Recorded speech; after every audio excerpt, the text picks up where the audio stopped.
Yeah, to me, this seems, they're dumping money to retain Bertuzzi. That seems like this is the move for that. I think even if I'm prepared to be underwhelmed on this return in the trade, just because if this clears room for, my guess is Bertuzzi's coming at around 5.5, 6 potentially, for somewhere in the 8-year range maybe. So if that's the case, then you upgraded there. Again, it's tough because in a perfect world, you would have both Taylor Hall and Tyler Bertuzzi. You had that this year. Unfortunately, things didn't really work out. And it's sort of a luxury. You can't have both Hall and Bertuzzi. It's clear that they were going to choose, Bertuzzi, and now it's kind of obvious with him going to Chicago.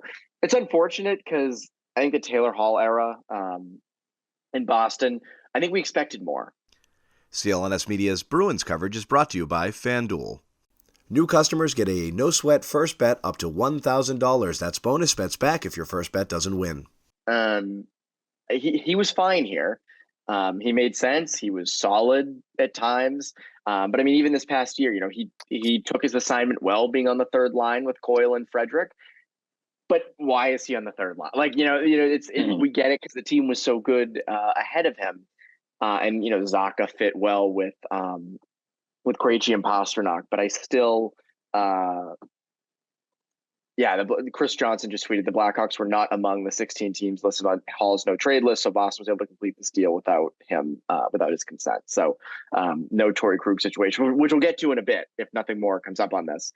But yeah, I don't know. Taylor Hall in Boston, the Taylor Hall is a Boston Bruin thing. It was great, but I don't know.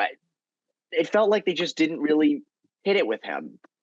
Yeah, I still think he was good for what his role. And when you look back at 2021, when you acquire him as that long lost top 6 wing to pair with David Krejci, and it worked out great. It's just unfortunately they just came up short in that series against the Islanders. It's one of those things though where you look at the last couple of runs that they've had with Hall in place.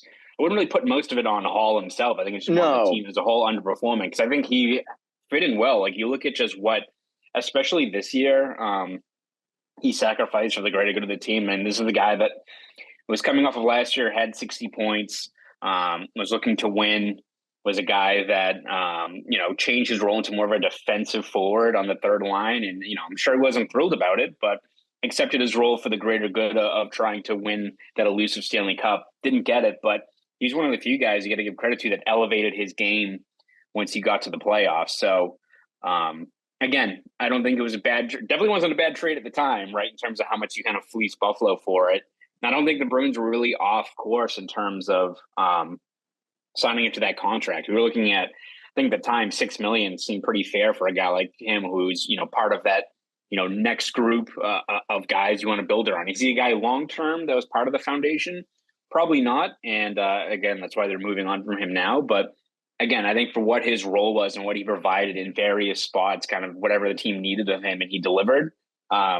Good pro. And, it's a tough situation now going to a team like Chicago, who is not going to be contending most likely. I'm sure he probably will get a lot of reps with Connor Bedard this year. So ideally he kind of boosts his numbers up after being a third liner here, but still unfortunate to see that case. It's still the nature of the business, what have you. But so I thought it was a good Bruin who did a good job here in the various roles kind of handed to him. Absolutely. I kind of mean more in the sense of, as you said, like he did his job. You saw, he was, I think, second on the Bruins in points. This playoff run, like, fit really well with Krejci back when they acquired him in 2021.